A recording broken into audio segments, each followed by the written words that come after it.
Welcome to Moments with Marianne. This is your host, Marianne Pastana, and we're here today with special guest, Robyn Vogel, who's here to share with us her new book, Come Back to Love, A Path to Healing. What if your most painful heartbreak isn't the end of your story, but the doorway back to finding true love? Would you want to explore that?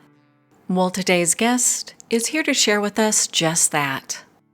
Robyn Vogel is a trauma-informed psychotherapist, IFS-trained clinician, couples specialist, and a certified love and intimacy coach who helps individuals and couples heal relational wounds and build emotionally secure, authentic connections. She holds a master's degree in psychotherapy and is credentialed as a mental health counselor, high conflict divorce coach, certified sex educator, and certified sex coach. Vogel integrates internal family systems with advanced training in couples therapy, divorce mediation, EMDR, Tantra-informed relational work, Reiki Level 3, and Access Bar facilitation. She's the creator of Come Back to Love approach, teaches internationally, leads transformational retreats, trains facilitators, and hosts the syndicated radio show Come Back to Love. So welcome to the show, Robyn Vogel. Thank you so much, Marianne. It's such a pleasure to be here. Well, what a great honor it is to have you here and to talk about this profound book. What was the inspiration for writing this book? Good question. I feel like this book has been coming to fruition for my entire life. I finally got to a point where I had felt to document my life journey in some way. The book is part memoir, and also create some legacy around my work that I've been doing for the past 25 years or so. And the book is really a combination of both of those things. Part memoir, like I said, and then part practical tools that I have developed over time, working with myself and then also with clients and workshop and retreat participants to heal their hearts after heartbreak, after loss, after childhood trauma and challenges, which is also my own experience. And so it really was the inspiration to share my story openly and honestly, and also share with the world that it's possible to heal even when really devastating things happen in life. I think that is such an important message for so many people who are struggling with heartbreak, with grief. And in your book, you start off talking about your mother's passing, and I'm so sorry about that. Can you share about that with us? Sure, absolutely. And, it's interesting when I hear your question and my response. There was a time in my life, 20 years ago, maybe even, where if somebody said, could you share about the story of your mother's passing, your mother's death, my heart would contract, my, pulse would start racing, maybe I'd start sweating, and, I could get the words out, but with a lot of stress. And I feel I'm just wanting to acknowledge in this moment that it's not the case. I'm just in a completely different place now after doing the healing work that I've done and that I've written about in my book. So the story is that she got sick really early in her life. She was 32 years old when she got sick. I was 6 years old. And she had it's an interesting part of the story is that she found a lump in her breast. She went to go get it looked at. The doctor said, don't worry about it. It's nothing. And she said, okay. And she went home. And her mother and also my father, her husband, were saying, you should really get a second opinion. And she was like, nope, I'm fine. He said it was nothing. And a year later, she went back to the doctor because the lump was bigger and it clearly was not nothing and hadn't gone away. And at that point, the breast cancer had metastasized through her body. And she spent basically 4 years fighting for her life in some ways. I think maybe fighting for her life is accurate, although I have a part of me that has always felt like she didn't really fight for her life because she didn't get that second opinion. And she sadly was very depressed in her life, very anxious, and I think just struggled a lot. And so, I think there's some messages in there that maybe she didn't quite want to be here when I look at it from a spiritual perspective. What ended up happening is that she had surgery and treatment, and she died when I was 10 years old, and she had just turned 38. In fact, we're just a few days away from that anniversary, actually. I know this is going to air on March 1st, and that is actually the date in 1976 that she passed. Well, I'm so sorry to hear that. That's such a traumatic journey for anyone to go through. And it's interesting when people have had loss, great loss, just how it changes our beliefs about understanding love and our own sense of worthiness. Did you go through that? Yes, absolutely, I did. It's interesting. Early on, some people would say things to me that I wasn't quite ready to hear and I didn't really understand. And one of the things people would say is that, well, at some point you will most likely blame yourself for what happened. In some part of you, you'll believe that it was your fault. And I was thinking at the time, how is that even possible? I'm not going to feel that way. I'm not going to believe that. But it is true that there were parts that got subterfuged, as I like to say about our parts, that get really hidden inside ourselves, beliefs that our minds create because we try to make sense of things. Our minds really want things to be logical. And so our minds can make up stories that seem logical at the time. And often these beliefs, and mine certainly were, if I were a better daughter, then my mother would have been happier. Or if I were less, fill in the blank, sort of a regular kid, loud, rambunctious, sometimes obnoxious, a lot of energy, things would have been easier. Maybe she wouldn't have died, that kind of thing. And those thoughts lived inside me. I ended up discovering one of the thoughts that was just beneath the surface, very presently beneath the surface, which I realized 20 years later.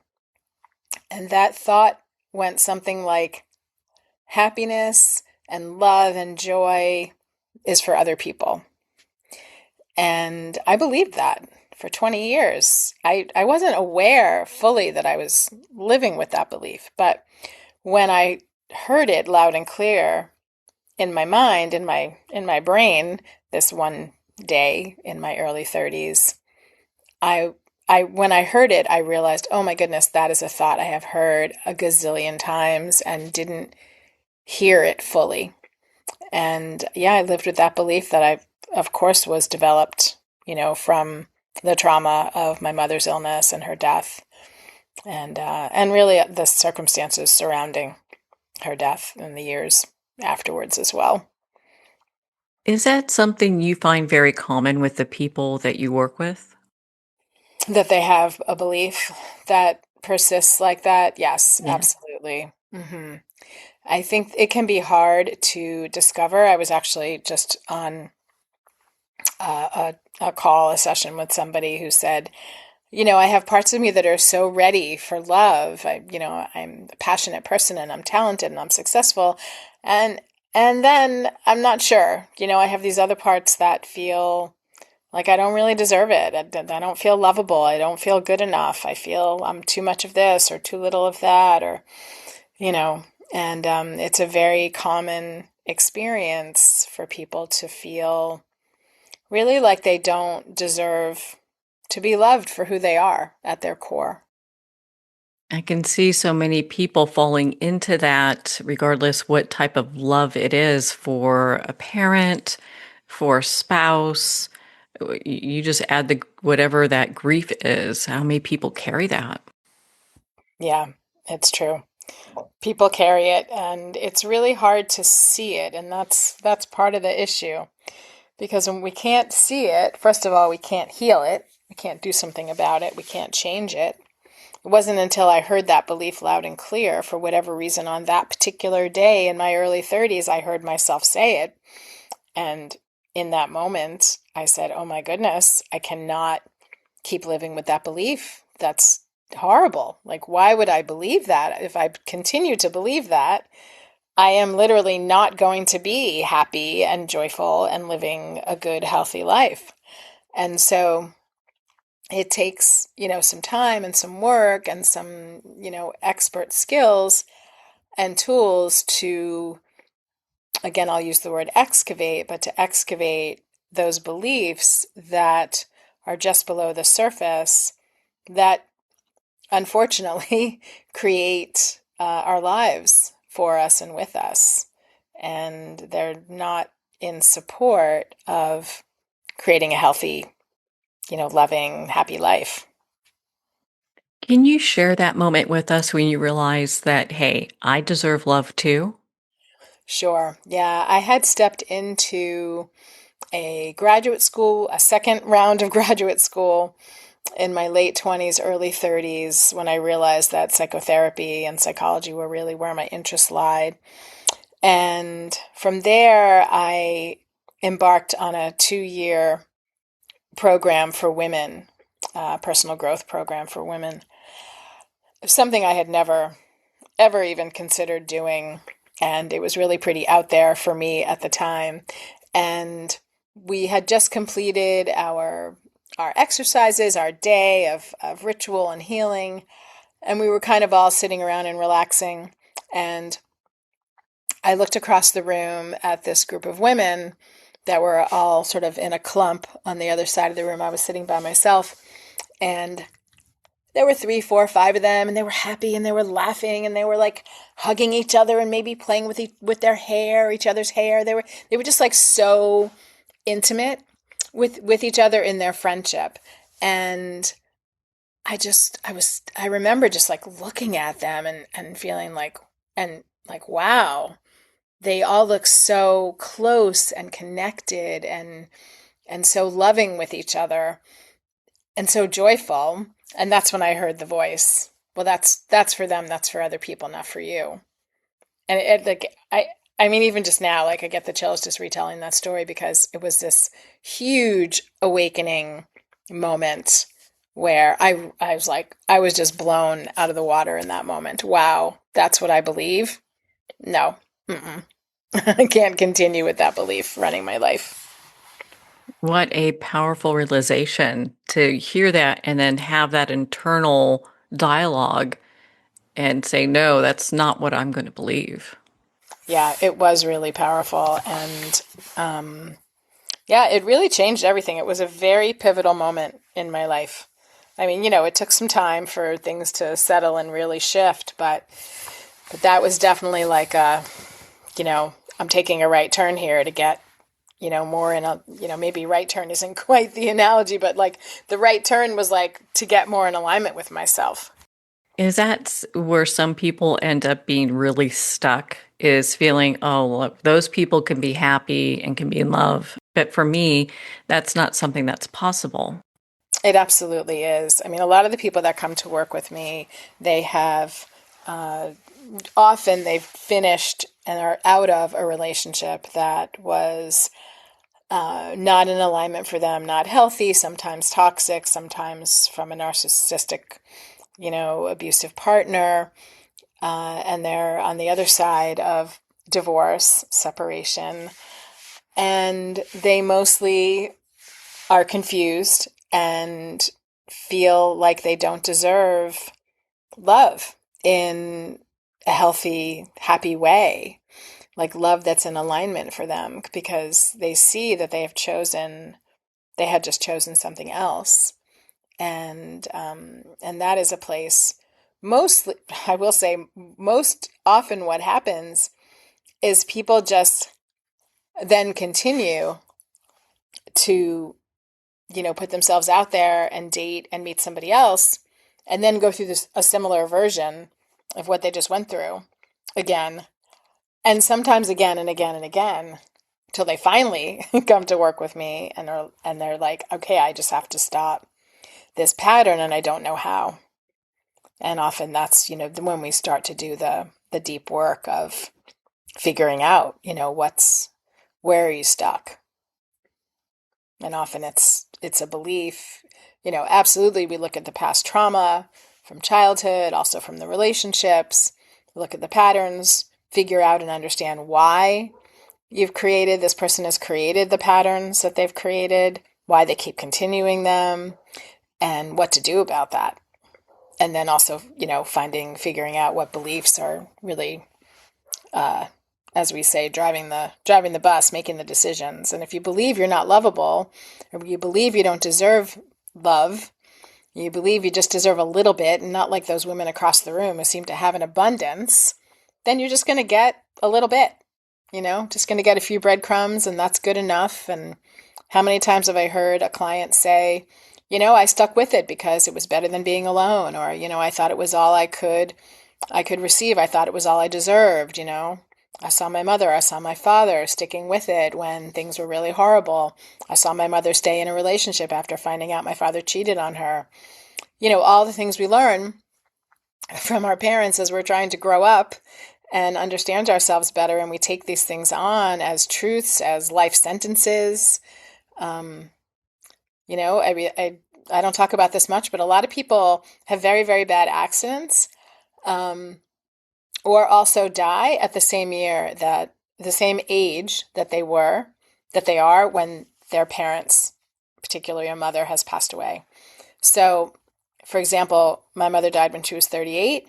This didn't happen to me, thankfully, because I was aware and very conscious, but it's not uncommon to then turn 38 and have a very bad accident, or have a health crisis, or have something happen, because the body takes on the experience and believes that that's what life is.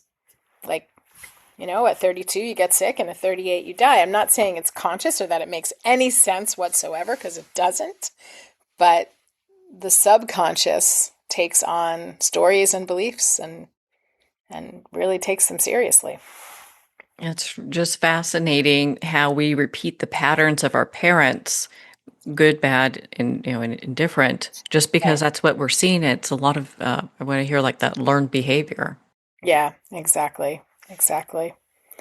Yeah, it's really true, and it does take a lot of awareness and having people, sort of ahead of you in the experience in a way, be support and guides, and the one providing, wisdom and support. And I have a cousin whose mother died, not as young as mine, but like when she was in her early 20s. And she had a very bad accident around the same time, the age that her mother was when her mother passed. And so she was able to say to me, Robyn, like, really pay attention, like really, really pay attention when you're 36, 37, 38, 39. You don't want to go through that. And it was really supportive, really helpful. So I love the title of your book, Come Back to Love. What does that mean to you? Great question. Come back to love. It's really about coming back. There's a few answers to this question, actually. So the first thing I'll say is that it's coming back to your heart, coming back to your aligned, I want to say the word divine self. It also is coming back to love itself. What would love do in this situation? Do you want to act out of love or out of fear? So there's a few places where we can use the mantra, come back to love, to bring us to our own hearts and then our own decision-making and choices from that place. And also coming back to love in relationship. I mean, I work with a lot of couples. I did so much couples work for 20 years. And for the couples, it was, how do we find love again between us? And for the singles that come and, still come, it's like, how do I find love again? And of course, it starts from within. And so that's why the first place is come back to love, to your own heart, to your own sense of connection with yourself. And loving yourself, like we were just saying, you can feel unlovable and undeserving of love and look for a partner, but the likely result of that is that you don't, create a relationship that is really sustainable. So, what does that look like for a relationship that's maybe not a romantic relationship? I think sometimes people look at this, well, I understand come back to love if it is my partner or my loved one that I have a romantic connection with that passes. But what if it's a parent or friend or something along that line? Yeah, great question. The same, honestly. I mean, coming back to love and letting love lead in all of your relationships, siblings, children, I mean, those are places that we also tend to bring our trauma along with us, in connection with siblings, often in connection with our children, because we're, again, replaying patterns, like you just said. And we just said, replaying patterns from our parents. And those are places to be really, really aware and conscious that the patterns aren't replaying. And so it's really the same work. I mean, the people that come to my programs, to my private practice, they're working on all of their relationships. I mean, it might be the love, the romantic love that brings them in, but once they start doing the work, they see that it applies to an estranged sibling or a parent-child relationship that's really strained. And the healing is in all of our relationships, and very much so at the center, the relationship we have with ourselves. Well, I really love your book because in my reading of it, it signals for us to come back to love within ourselves. And I think most people don't really consider that in their life. They're like, well, I love my family and my loved ones and my pets and my friends. But coming to a place that I love myself, that could be kind of tough. Yeah, absolutely. It's easier often to love and care for other people.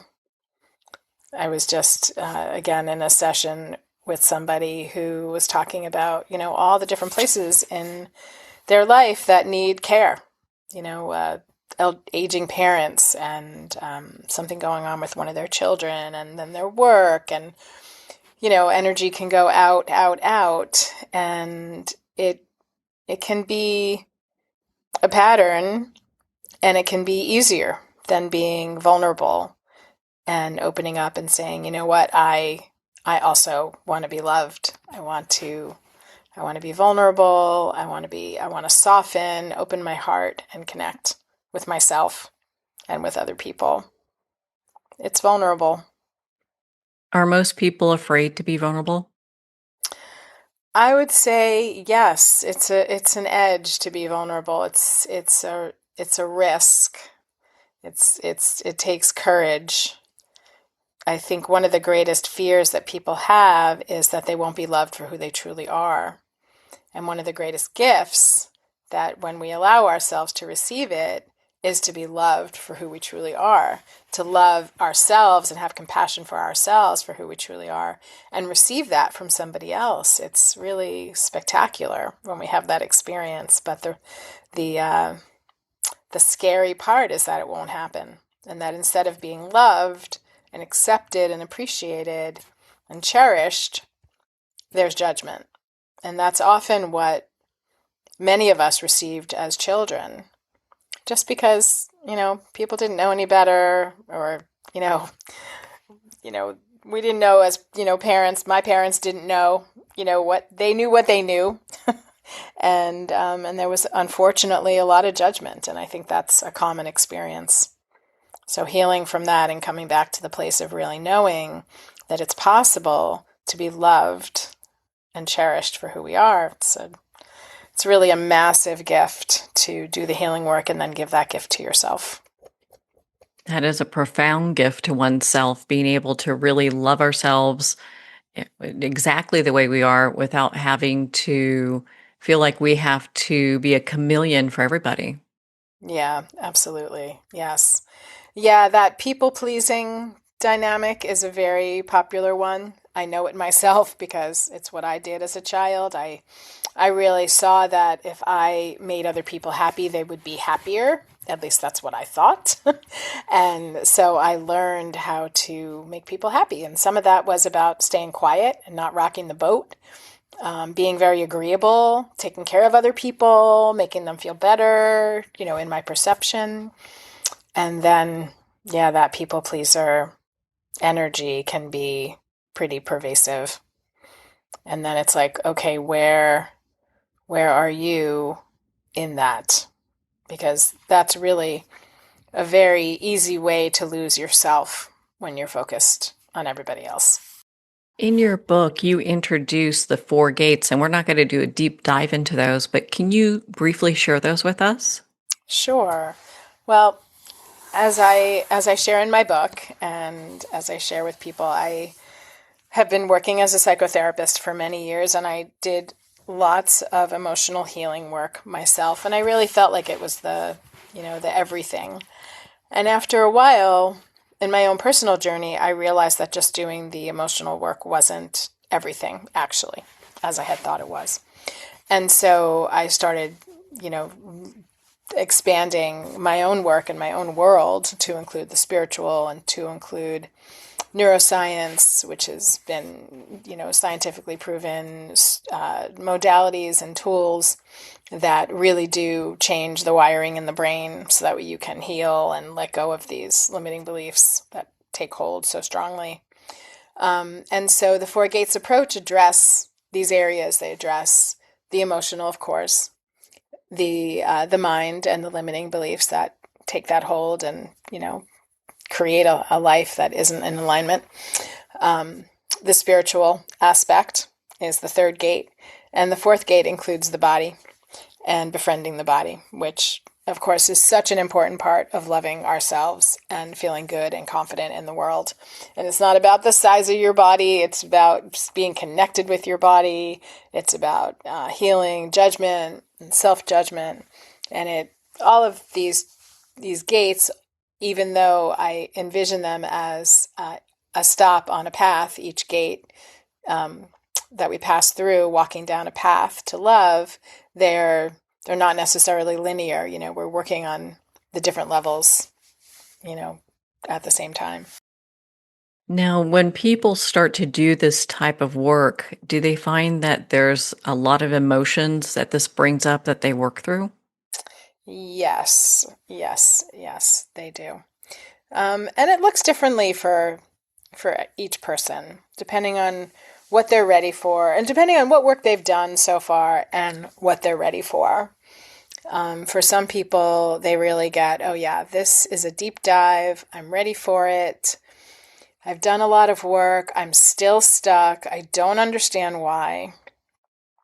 And I'm still stuck and I really want it to shift.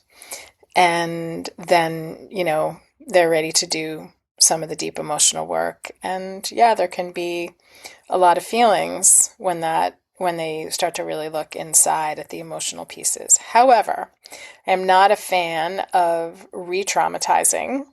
There's a lot of methods and also included in the neuroscience work where you don't need to go back and re-experience things. In fact, that's actually the antithesis of what we want to do, because we want to change the way the body is holding the trauma. And so we don't actually go back in and recreate it. And that's a little hard to, say without diving into the details, which we're not going to, but just to say that the tools and the methods don't require that you go back in and kind of re-experience and then kind of re-traumatize your whole nervous system. So yeah, there can be feelings, but a lot of the work is about rewiring it and redoing it in a different way. So you have some distance from it, but the healing happens on a very deep level. Well, on that note, we're going to pause here for a quick break. We've been speaking with Robyn Vogel in regards to her new book, Come Back to Love, A Path to Healing. You've been listening to Moments with Mary Ann. We'll be right back after these messages from our sponsors.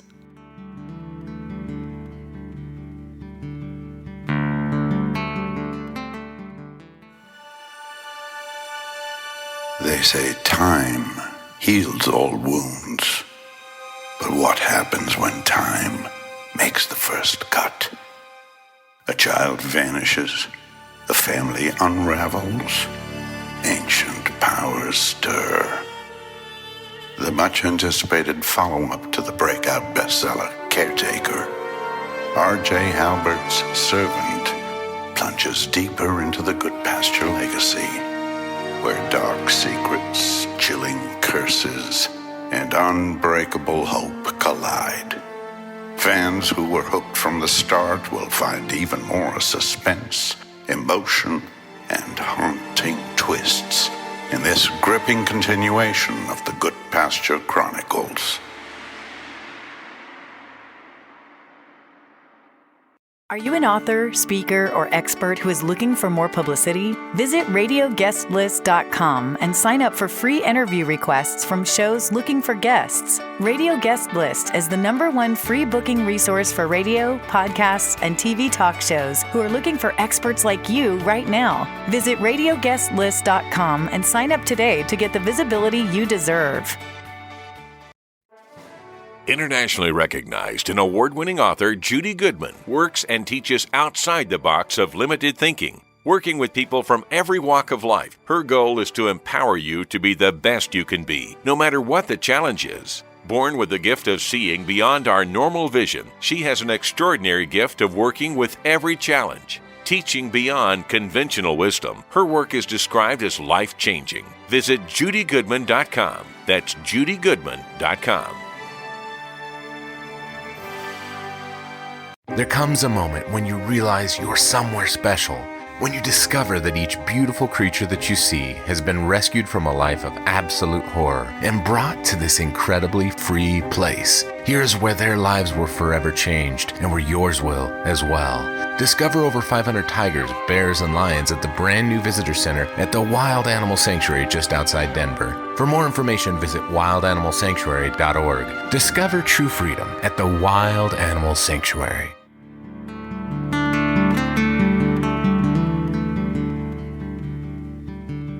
Welcome back to Moments with Mary Ann. We're here today with special guest Robyn Vogel as she shares with us her new book, Come Back to Love, A Path to Healing.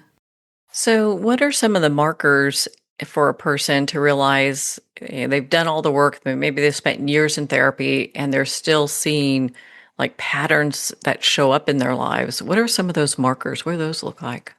Yeah, great question. A lot of people ask that. How do I know? And, the question is the answer, because the answer is when you're seeing a pattern over and over again, that's how you know you're stuck, that you're stuck in a loop, and you want to break that pattern. So, for example, somebody might have been in a narcissistic, like a truly narcissistic relationship where there's like a diagnosis of narcissistic personality disorder. But then and so they finished, they get out of that relationship and they're done and they're like, okay, I'm never going to pick a partner like that again. But then the next relationship isn't maybe somebody with a diagnosis of narcissistic personality disorder, but the person is very self-involved and they're, a workaholic and, maybe they're a little bit emotionally abusive. And okay, so then I'm going to get out of that one. And the next person is, and so it doesn't have to be the exact thing is happening over and over again. And there's a pattern, that can be seen there in terms of choosing a partner. And so that is really the way to know that something is looping. And the other piece is about, as some people do notice that they just don't feel good about themselves, that they're always telling themselves negative things about themselves. I'm too this, I'm too much of that, I'm not enough of this, and I just don't like myself, I don't feel good about myself. And what happens is somebody that's stuck in that loop and not aware of it will keep trying to feel better by choosing a partner that in the beginning is going to make them feel better, because, people tend to feel better when they're in that sort of lust beginning of relationship energy, new relationship energy. They feel good. And then they think they feel good about themselves, but they don't. Actually, it's just sort of like a Band-Aid. And then that can just keep repeating itself. They keep blaming themselves for the relationships not going well, and they realize they just don't feel good about themselves. And it's been, 3-4 relationships down the road, and, now they're in their 60s and still really stuck. That's really interesting how that can actually show up in a completely different way, but very similar to the same experiences that we had. Mm-hmm. Exactly. That's Is really there a reason you think that people will gravitate towards the relationships? Maybe they feel familiar, or even when they know this might not be the healthiest? Yeah, great question. We tend to be drawn to what's familiar, like you just said, and it's not conscious. We just like to feel comfortable. And even if it's not healthy or a healthy dynamic, and even if it's sometimes been an abusive dynamic, it's familiar and we know it. And so there are parts of us that are drawn to what is quote unquote comfortable and familiar. That's one piece of it. The other piece that I've come across in the last, maybe more recently, 5-10 years or so, is this desire inside of ourselves to understand our parents' experience. And so we will often put ourselves in a similar situation to kind of understand what our parents went through, which gives us, in a kind of a strange way, a sense of belonging in the family. And belonging is such a core need, core desire that we all have, And so, yeah, we sometimes will choose for that reason to understand, your mother was married to an absent father who was, there but not present, working too much. So, you choose that. It's familiar. So it's in the energy field of something that's familiar. So we're drawn to it. But at the same time, you get to have the experience that your mother had and kind of understand her and why she made different choices or why she, felt certain ways and about certain things. And it's, the subconscious at work. Oh my goodness. And you hear that often where people will marry someone like their mother or their father. Mm-hmm. And I'm hearing from what you're saying that comes with those life lessons as well. Absolutely. Yeah, it really does. And it really just takes, it takes the moment of awareness, really. I think it's part of the drawback of choosing a partner so young,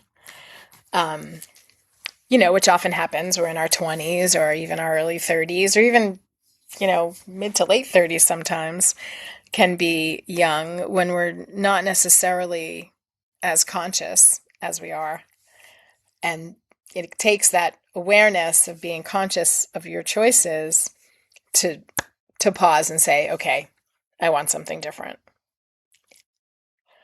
I remember being in my 20s and dating, and those are, that was the time when everybody was like, all my friends were looking for their husband and partner, and that's why they were dating, and I was dating not so much with that in mind, but certainly it's in the drinking water, in that decade. And I just remember like hurting my boyfriends, like in numbers of different ways, just it's just over and over again. And that's when I had, thankfully, like I became aware, which is, again, what it takes. And I remember thinking, okay, I need to stop. I need to pause. I need to look at this and work on myself because this is painful. So, how does that belief, I know we've kind of touched in on this a couple times, but how does that belief, I'm unlovable, quietly shape our life decisions and relationship choices? Yeah. We've touched on it and it's a great question. Well, like attracts like, which is the challenge that we just addressed. And so when we're unlovable, when we feel like we're unlovable, of course we're not unlovable. When we feel that we're unlovable, we might attract someone to, quote, make us feel lovable, which is a total setup. We might attract someone who also feels unlovable and is trying to get us to make them feel better, which also is, a trap. And we have a belief that we really don't deserve. And that has a lot of impact and ramifications. Living a life feeling like you don't deserve extends beyond relationship. We don't deserve a healthy relationship. It can extend to, I don't deserve to be successful in my work. I don't deserve to have financial abundance. I don't deserve to have a comfortable home. I mean, it may sound like I'm getting kind of extreme, but I'm not. Because most people, I would say most people are living with kind of a ceiling over what they feel they have the capacity to create in their lives. And the limitation is a result of these beliefs.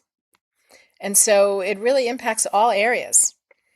And, again, like people might show up in my office or on a phone call to see if, working with me makes sense to them. And they might come through the doorway of romantic relationship. But once we start talking about this and they start realizing the limiting beliefs, they're like, oh, I've been wondering, why can't I make enough money?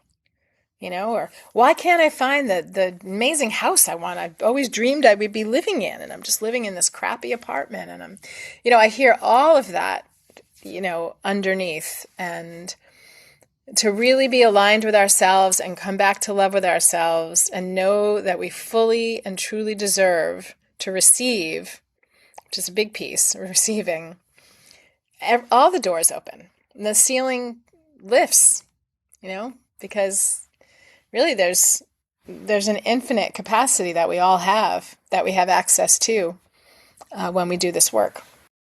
I understand that you work with internal family systems. How does this help someone understand the different parts of themselves that may be influencing their relationships? Well, yeah, internal family systems, or IFS, is, yes, definitely, absolutely part of my foundation. Studied it, over 20 years ago and use it in everything that I do. I love the work. And it helps us, all of us, see ourselves as a collection of parts that have, and that can be hard for people to understand. They're like, well, wait a minute, what does that mean? And I'll often say to people, well, let's say you feel happy about something, but you also feel sad about it, or, you feel excited, but you also feel afraid. You feel relieved, but you also feel sad sometimes. And that sort of describes the complexity of being a human. We have these feelings, we can look at it that way, are just different parts with different feelings, different viewpoints, different agendas, different life experiences sometimes, looking at things different ways.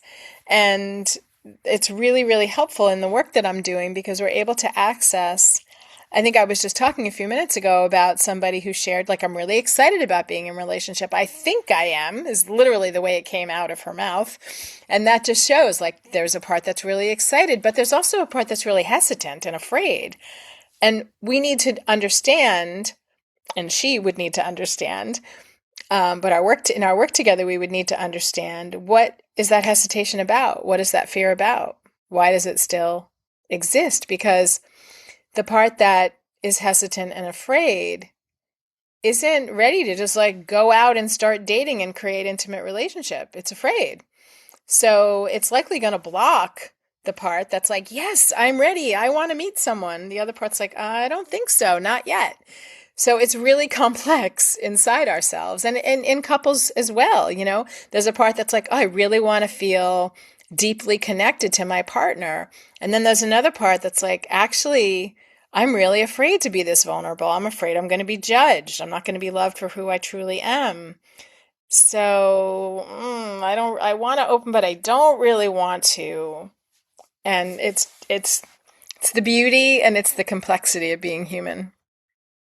So how do you work with someone that's in that afraid place? They want to start, they want to investigate, but they're afraid to. Yeah, well, that's the place we begin. Let's get to know that part that's afraid. And in a very loving, compassionate, curious way, we, move through the IFS methodology and the IFS internal family systems process of getting to know that part.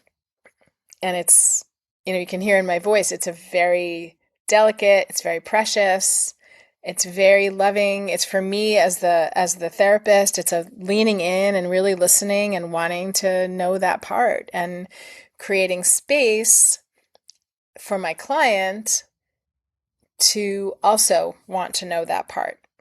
Because often we don't want to know those parts that are scary. It's like, go away. I don't want to know anything about you. And that's another part. There's the part that doesn't want to know about the fear.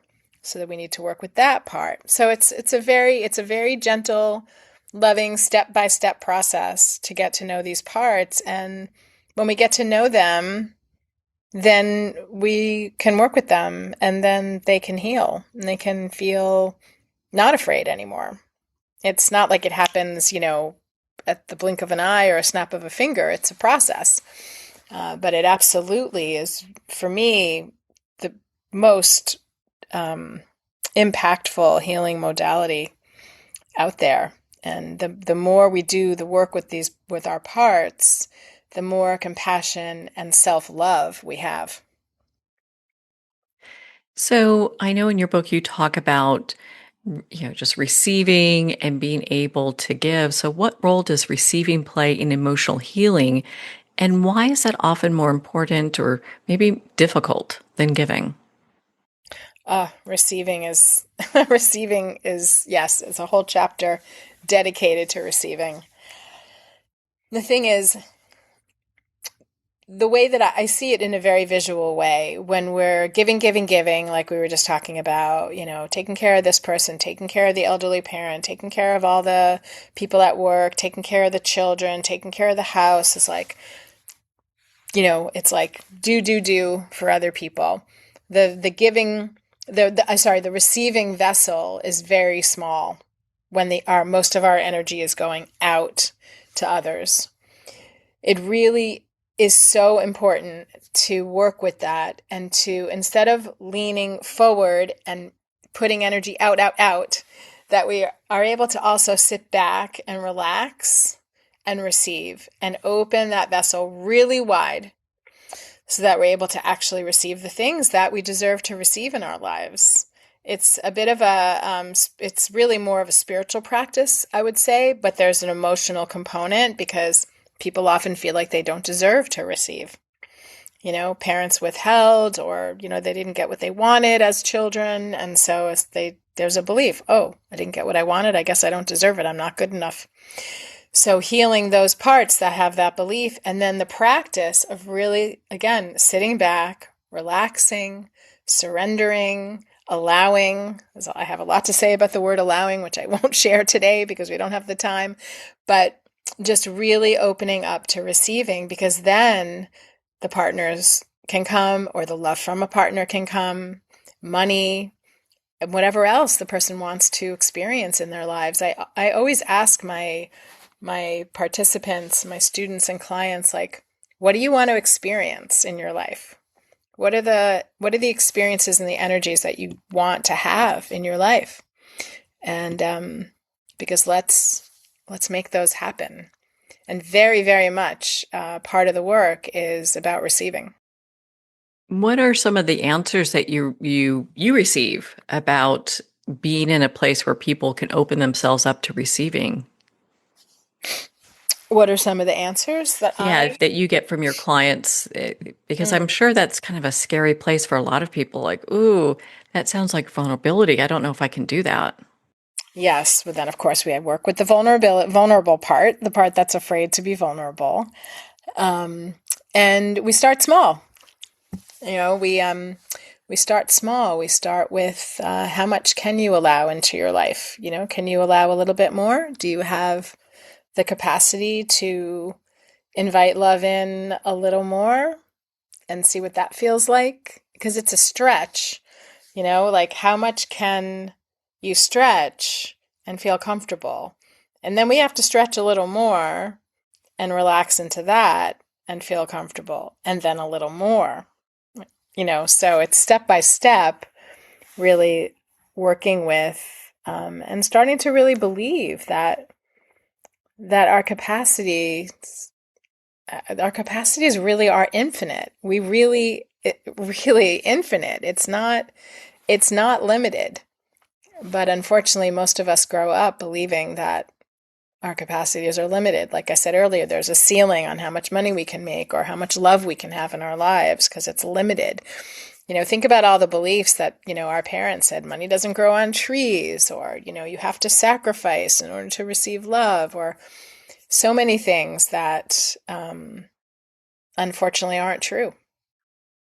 In your book, I love how you've written that choice creates your reality. Yes. So how does that philosophy apply to healing heartbreak or trauma? Yes, because at some point it's a choice to heal. And I was starting to say, or said earlier, that some people will just kind of keep going from relationship to relationship to relationship, but they skip over the healing. They're bypassing the healing. And at some point, there is hopefully the awareness, I'm stuck. I keep repeating the same pattern over and over again. I need to actually choose something different. Because if you think about it, your day is a series of choices from morning until night. You could get up in the morning, take a shower, have an amazing cup of coffee, and call a friend and have a wonderful conversation that fills you up, that sets you up for an incredible day, or, a 20-minute meditation, or you could not do those, not make those choices. You could stay in bed and you could think to yourself, ugh, another work day. This is going to be awful. I'm so stressed. But every single thing is a choice through the day. And I think I know that that's a really big paradigm shift. I know that there are people listening that might be saying, no, I have to do this. I have to do that. I don't have a choice. So there is a chapter or a section in my book called like a hard pill to swallow. And that actually, I think, is the chapter you're referencing because it's about how choice creates our reality. I think it is a hard pill to swallow that this is actually true. And it's really, really helpful because it's empowering to know, hey, I can choose what I want in my life. I don't have to keep repeating my parents' trauma, or my own trauma. I actually can choose something different. And it's life-changing to take on that belief. And I get that it's a belief that some people will, struggle with or fight against for a bit. But when they do relax into it and allow that to be true, it's like everything can change. I think that's so empowering to hear that because then we can make different choices and have better outcomes. Yes, absolutely. 100%. What would you like readers and our listeners to take away from Come Back to Love? Well, I really want everybody to know that coming back to love is entirely possible.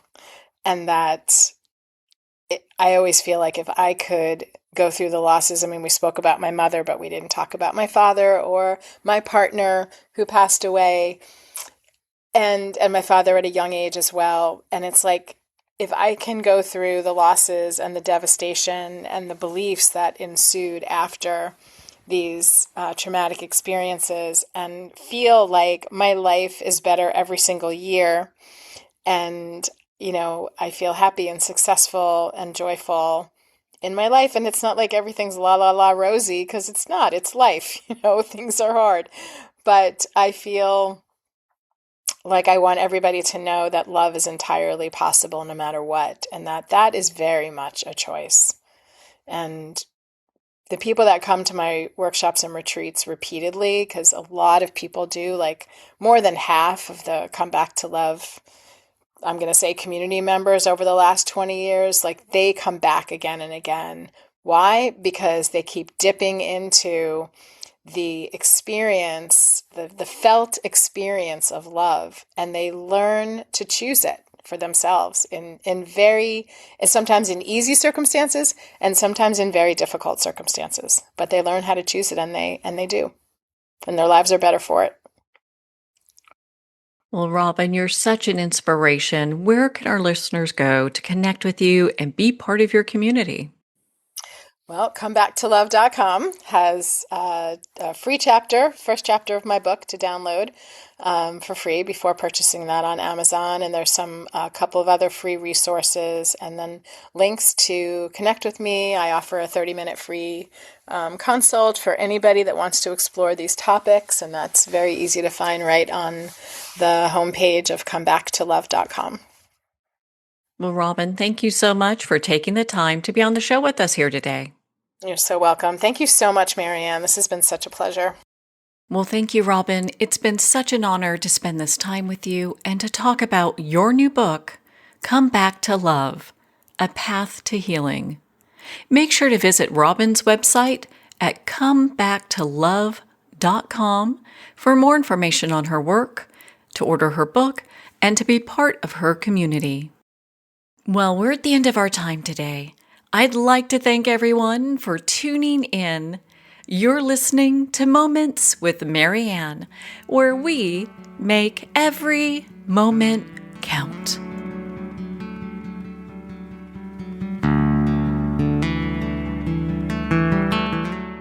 In a single moment, your life can change. Moments with Marianne is a transformative hour that covers an endless array of topics with the best of the best. Her guests are leaders in their fields, ranging from inspirational authors, top industry leaders, and business and spiritual entrepreneurs. Each guest is gifted and a true visionary, a recognized leader in her own work, and while teaching others to develop, refocus, and grow, Marianne will bring the best guest and sometimes a special surprise. Don't miss this. You never know just which moment will change your life forever.